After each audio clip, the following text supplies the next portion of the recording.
सर्वप्रथम सर्वांना जय शिवराय। भावांनो, तुमच्या छोट्या भावाच्या चॅनलमध्ये तुमचं सर्वांचं स्वागत करतो।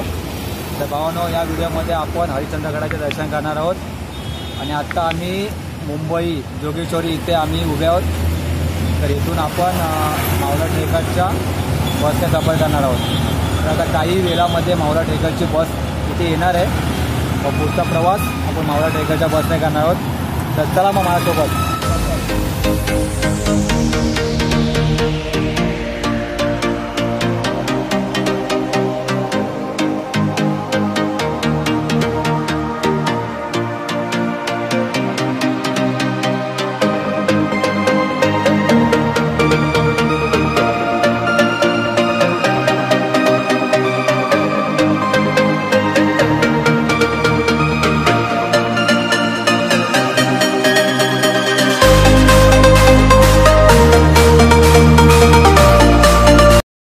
मित्रांनो, आत्ता आपण फायनली हरिश्चंद्रगडाच्या पायथ्याशी पोहोचलोय। तर मुंबई ते हरिश्चंद्रगड असा 200 किलोमीटरचा आपण प्रवास करून फायनली पोहोचलो। तर मित्रांनो, आत्ता तुम्हाला गड दृश्य करणार। आत्ता सकाळचे 4:15 वाजलेत आणि इथे खूप अंधार आहे। बघा, माझा चेहरा सुद्धा दिसत नाही आहे। बघा, छोट्या मोबाईलचा वापर केला आहे, एवढा अंधार आहे। हे पाहू शकता, ते तिकडे आहे हरिश्चंद्रगड। मग थोडी विश्रांती घेऊया, त्याच्यानंतर आपण हरिश्चंद्रगडाचे दर्शन करणार आहोत। तर चला मग थोडी विश्रांती घेऊया।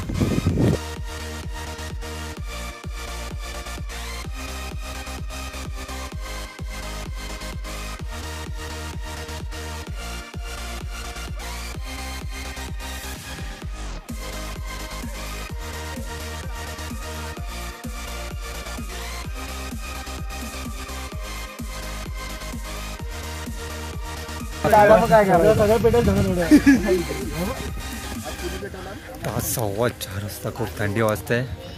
आता आम्ही ते शेकोटी गेलेत, थोडी शेकोटी घेऊया, त्यानंतर थोडा आम्ही आराम करतो। त्याला मग भेटूया थोड्या विश्रांतीनंतर।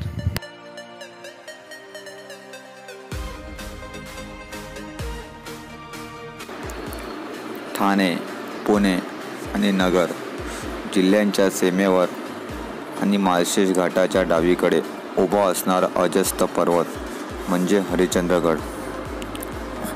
मुंबई आणि पुणे या दोन्ही महानगरापासून 200 किलोमीटर अंतरावर असलेला नगर जिल्ह्यातील अकोले तालुक्यातील हा किल्ला म्हणजे ट्रेकरची पंढरी होय। मुंबई ते हरिश्चंद्रगड असा 200 किलोमीटरचा प्रवास करून आम्ही आत्ता गडाच्या पायथ्याशी असलेल्या खिरेश्वर गावामध्ये पोचलो। क्षणभर विश्रांतीनंतर गरम गरम पोहे खाल्ल्यानंतर आम्ही गडाच्या दिशेने मार्गक्रमण करायला सुरुवात केली। आता पुढील प्रवास गाडीशिवाय म्हणजे पायी करायचा होता। हर हर महादेवाचा जयघोष करीत अतिशय उत्साहात आम्ही गड चढायला सुरुवात केली। गडावर पोचायचा सर्वात सोपा मार्ग आम्ही निवडला। खिरेश्वर तोलारखिंड मार्गे गडावर पोचायला साधारण 2 ते 2.5 तास लागतात। या गडावर जायला एकूण 4 वाटा आहेत। पहिली वाट खिरेश्वर गावातून जाणारी वाट, दुसरी वाट म्हणजे पासनई मार्गे आणि तिसरी वाट सावणे बेलपाडा गावातून जाणारी वाट, चौथी वाट ती म्हणजे नलीची वाट। आम्ही धरलेली खिरेश्वर तोलारखिंड मार्गे जाणारी वाट इतरांच्या मानाने सरळ व सोपी आहे। सुरुवातीचा तीव्र असा चढ सोडला तर पुढचा रस्ता अतिशय सोपा व सरळ आहे।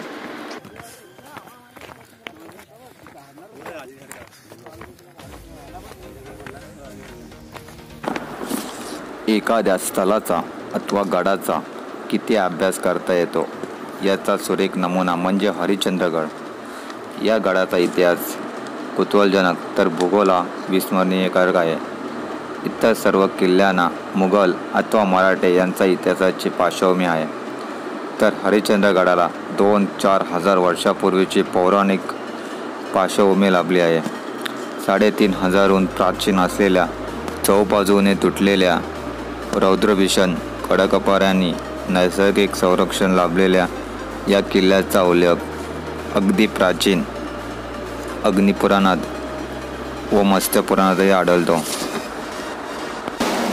शिवकालामध्ये आदिवासी व कोळी समाजाकडून हा किल्ला मोगलांनी जिंकून घेतला व पुन्हा 1747मध्ये हा किल्ला मराठ्यांनी मोगलांकडून जिंकून घेतला आणि किल्लेदार म्हणून महादेव कोळी समाजाचे कृष्णाजी शिंदे यांची नियुक्ती केली व पुन्हा 1818मध्ये हा किल्ला इंग्रजांनी मराठ्यांकडून जिंकून घेतला.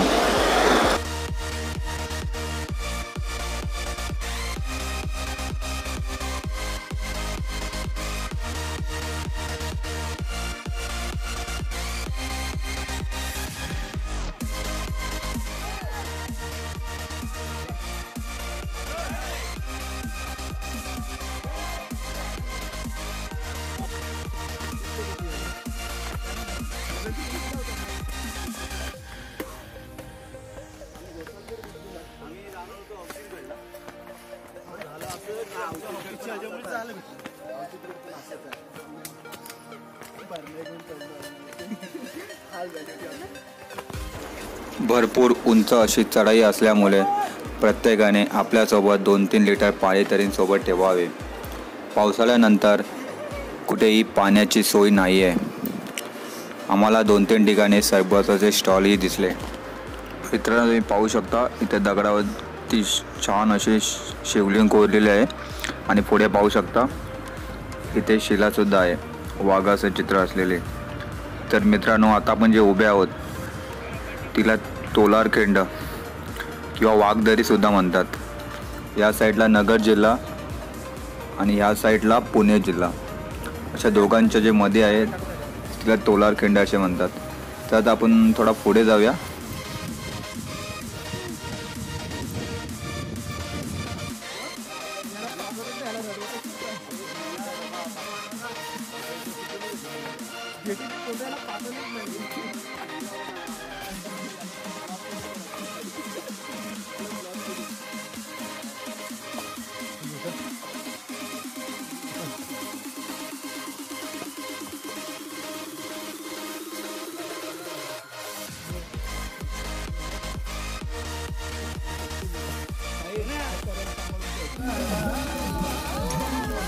छत्रपती शिवाजी महाराज की जय. छत्रपती शिवाजी महाराज की जय. हर हर महादेव. हर महादेव.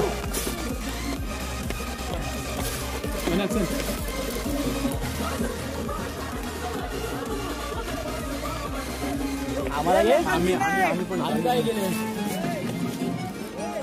आम्हाला घे. माझ्या तर घे. नजब मध्ये आलोय मी.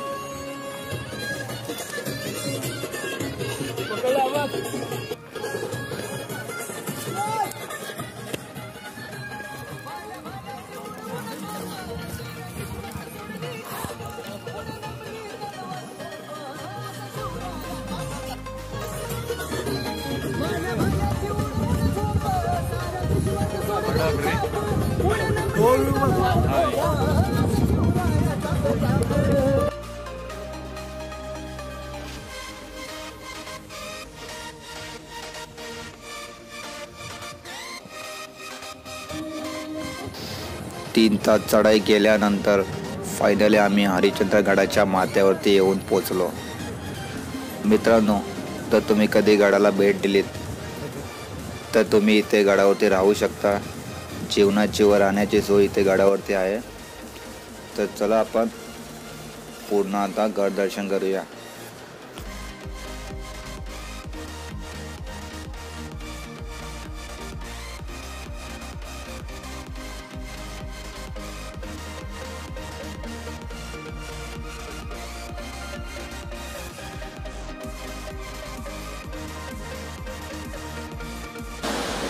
मित्रांनो, जे तुम्ही आता समोर पाहतात ते हरिश्चंद्रगडावरील सर्वात महत्त्वाचं ठिकाण आहे.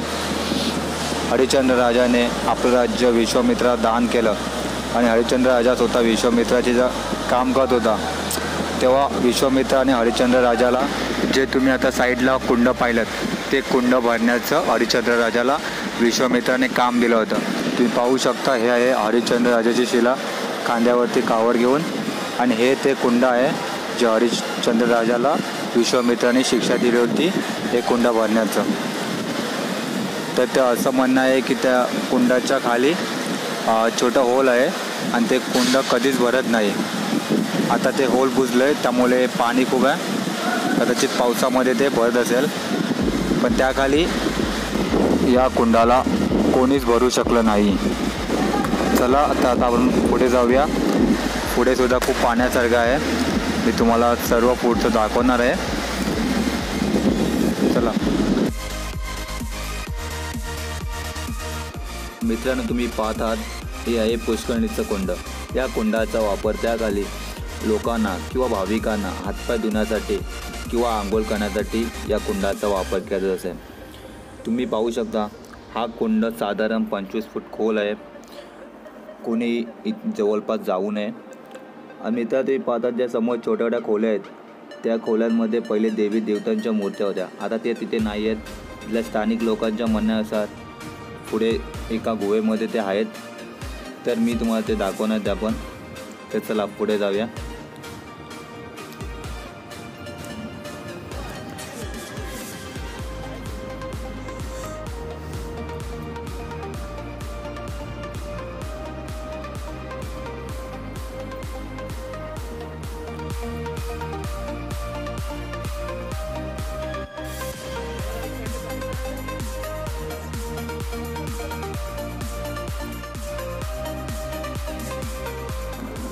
मित्रांनो, हे जे तुम्ही समोर पाहतात ते आहे हरिश्चंद्रेश्वराचे मंदिर. मित्रांनो, या मंदिराचे बांधकाम 11व्या शतकातील हेमाडपंथी शैलीचे आहे. तलापासून मंदिराची उंची साधारण 16 मीटर आहे. मित्रांनो, तुम्ही पाहू शकता किती मंदिराचं सुंदर असं बांधकाम केलेलं आहे. मला तर असं वाटतं की पुष्करणी कुंडामधून जे निघालेले दगड आहेत त्या दगडापासून या मंदिराचं बांधकाम केलं असणार. तुम्ही पाहू शकता मित्रांनो, मंदिराच्या परिसरामध्ये खूप गुहासुद्धा आहेत. मी त्या गुहासुद्धा तुम्हाला दाखवणार आहे.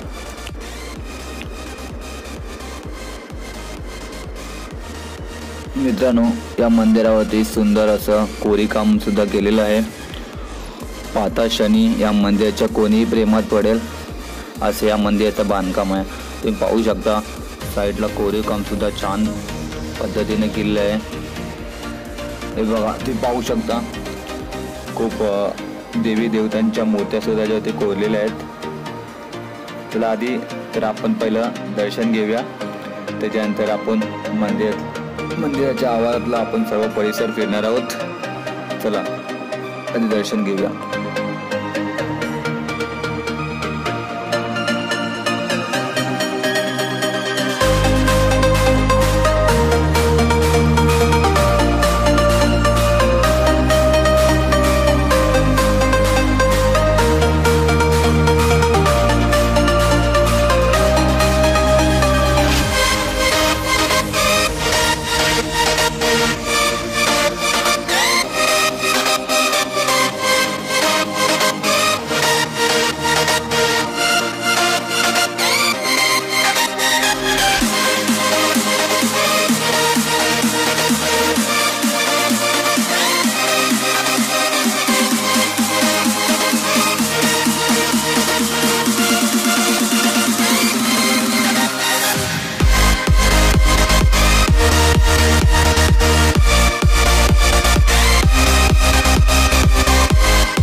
मित्रांनो, मंदिराच्या आवारात अनेक गुहा आहेत. काही गुहा राहण्यासाठी योग्य आहेत तर काही गुहांमध्ये पाणी आहे. या गुहांमधील पाणी थंडगार व अमृतातुल्य आहे.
चला आपण या गोव्यामध्ये जाऊया.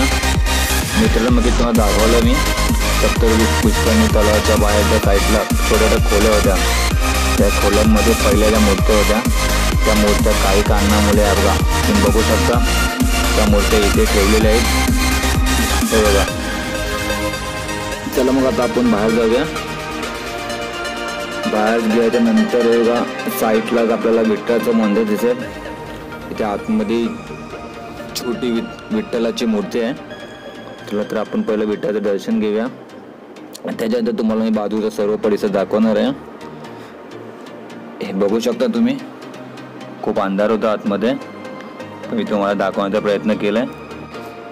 चला आपण आता दर्शन घेऊया. त्याचं दर्शन करून आपण या गुहेच्या बाहेर निघूया. या गुहेला लागूनच चांगदेव ऋषीने 1400 वर्षे तप केली होती. ती ही खोली आहे. हे पाहू शकता तुम्ही. त्या खोलीमध्ये आता खूप पाणी भरलं आहे, तर ते आता बंद आहे. तुम्ही पाहू शकता याच खोलीमध्ये चांगदेव ऋषीने 1400 वर्ष बसून तप केलं होतं. आणि त्याच्या बाजूला एक छोटी गुफा आहे, तिथं तुम्हाला दाखवणार आहे. बघा त्यात छोटं शिवलिंग ठेवलेलं आहे. बघा बघू शकता. अशा मित्रांनो मंदिराच्या आवारात अशा खूप साऱ्या गुफा आहेत, त्या तुम्हाला बघण्यासाठी आहेत. तुम्ही तिथे राहू सुद्धा शकता. काही गुहांमध्ये पाणी आहे, तर काही गुहा राहण्यासाठी योग्य आहेत. आणि आहे महाविष्णू मंदिर. मित्रांनो बघू शकता तुम्ही मंदिराच्या बाहेर खूप चांगल्या प्रमाणात कोरीवकाम केलं आहे.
ही आहे केदारेश्वराची गुहा. तुम्ही पाहू शकता इथे छोटा नंदी सुद्धा आहे. आणि या गुहेमध्ये जे शिवलिंग आहे त्या शिवलिंगाची उंची साधारण 5 फूट आहे आणि पाणी 1 कमरेवर खोल आहे. तुम्ही पाहू शकता ही गुहा पहिली 4 खांबावरती उभी होती. इथल्या स्थानिक लोकांचं असं म्हणणं आहे की सतयुग, त्रेतायुग आणि द्वापर युग हे युग 3 युग संपले म्हणून 3 काम पडले. आणि जेव्हा ते कलियुग संपेल तेव्हा हे राहिलेलं काम हे सुद्धा पडेल आणि इथली गुहा नष्ट होईल. इथले असं स्थानिक लोकांचं असं म्हणणं आहे.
हे पहा किती प्रेमाने हात काय दिला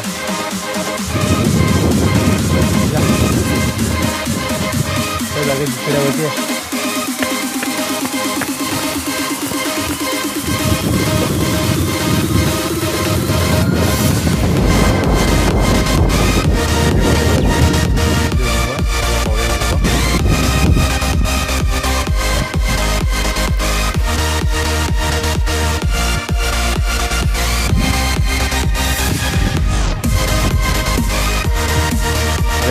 हे तर खूप मोठा आहे बघा.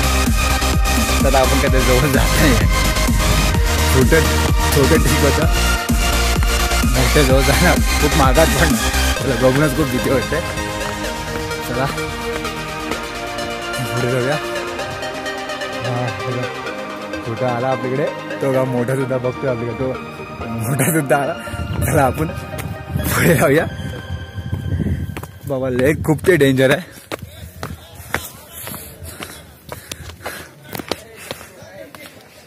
फक्त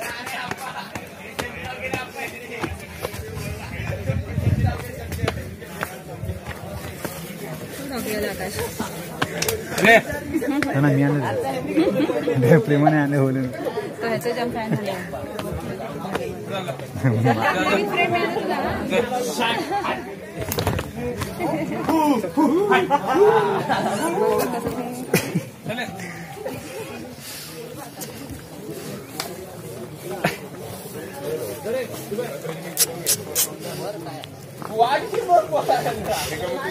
चले या बरे.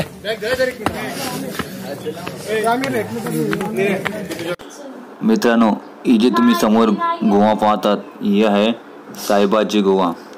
ही जी गुफा आहे जेव्हा या हरिश्चंद्र गडावरती ब्रिटिशांचे राज्य आलं 1818 नंतर, तेव्हा या ब्रिटिश कॅप्टन सायक्स नावाचा जो ब्रिटिश कॅप्टन होता, तो कॅप्टन या गुहेमध्ये राहायचा, म्हणून या गुहेला साईबाची गुहा असं म्हटलं जातं. तुम्ही पाहू शकता. आणि त्याच्या बाजूला आहे ते काय गणेशाची गुहा. तुम्ही साईबाची गुहा बघू शकता. इथे पण तर तुम्ही स्टेसाठी आला असणार गडावरती तर तुम्ही इथे राहू शकता. खूप छान गुहा आहे.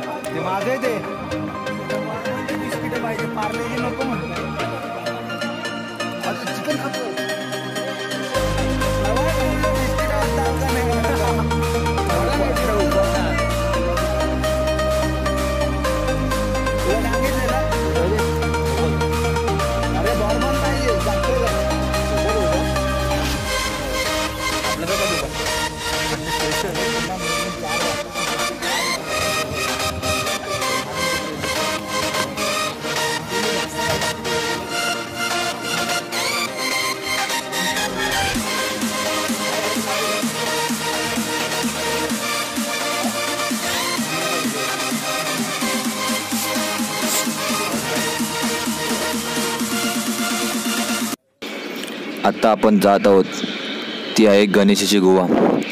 त्या गुहेमध्ये गणेशाची मोठी मूर्ती आहे, म्हणून त्या गुहेचं नाव आहे गणेशाची गुहा. थोडक्यात माहिती सांगायचं म्हटलं तर या मूर्तीचं वैशिष्ट्य असं आहे की जेव्हा या गुहा बांधल्या गेल्या तेव्हा ही मूर्ती तयार केली गेली. 10व्या त्या 12व्या शतकामध्ये या गुहा बांधल्या गेल्या. अशी मूर्ती तुम्हाला खूप कमी ठिकाणी पाहायला मिळेल. या मूर्तीचं वैशिष्ट्य असं आहे की या मूर्तीला नागडी मूर्ती असंही म्हटलं जातं, म्हणजे निवस्त्र.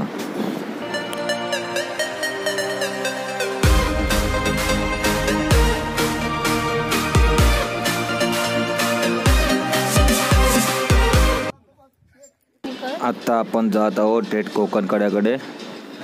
आणि कोकण कड्याकडे जाताना आपल्याला रस्त्यामध्ये 3-4 गुहा आहेत, त्यासुद्धा मी दाखवणार. ही आहे प्रहारची गुहा. तुम्ही पाहू शकता इथे थोडं पाणी आहे, पण तुम्ही इथे राहू शकता. थोडं खाली गेल्यानंतर आपल्याला अजून 2 गुहा दिसणार आहेत, त्यासुद्धा मी तुम्हाला दाखवतो. चला आता आपण खाली जाऊया.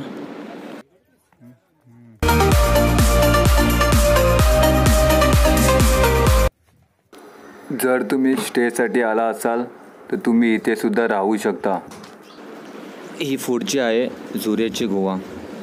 या गोव्यामध्ये सुद्धा राहण्याची सोय आहे.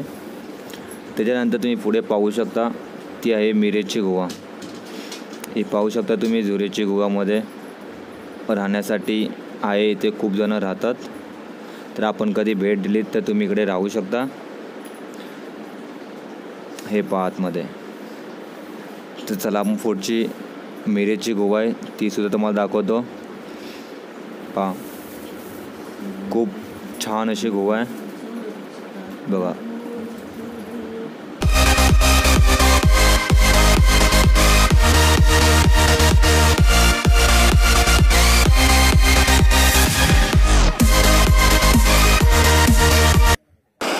ही बघा ही आहे मेहरची गोवा.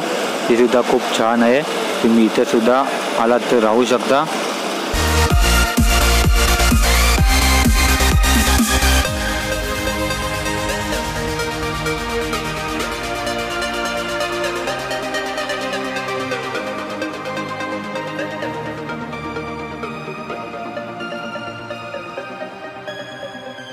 चला तर तुम्हाला तर मी गोवा तर दाखवल्यात. आता आपण थेट जाऊया कोकण कड्याकडे. प्रत्येक एक ट्रेकरचं स्वप्न असतं की एकदा तरी कोकण कडा बघावा. चला तर तुम्हाला दाखवतो मी कोकण कडा. आपल्याला मिनिमम इथून अर्धा एक तास तरी चालावं लागेल. अर्धा एक तासानंतर तुम्हाला कोकण कड्याचे दर्शन होणार आहे. तर चला हे पहा वरून किती खालचं परिसर एकदम सुंदर आहे.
जे बघण्यासाठी तुम्ही आतुरतेने वाट पाहत होतात ते बघा, ते आहे कोकण कडा. चला आपण पुढे जाऊया. मी तुम्हाला संपूर्ण कोकण कड्याचे दर्शन घडवणार आहे. तर चला पुढे घ्या. हरिश्चंद्रगड म्हटलं की डोळ्यासमोर पहिलं चित्र येतं ते कोकण कड्याचं. कोकण कडा पाहणं हे प्रत्येक ट्रेकरचं स्वप्न असतं आणि माझं ते आज स्वप्न पूर्ण झालं. कोकण कडा हा 3000 ते 3500 फूट खोल आहे व 75 फूट अंतवक्र. कोकणात कोसळणारा हा कोकण कडा पाहणे म्हणजे स्वर्गदर्शन किंवा मृत्यूस निमंत्रण.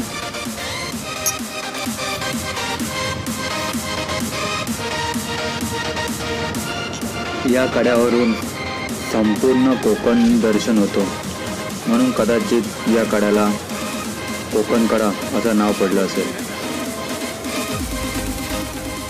आता आपण थेट जात आहोत तारामती शिखराकडे. कोकण कड्यावरून तारामती शिखरावरती जायला आपल्याला जवळजवळ अर्धा ते पाऊण तास लागतो.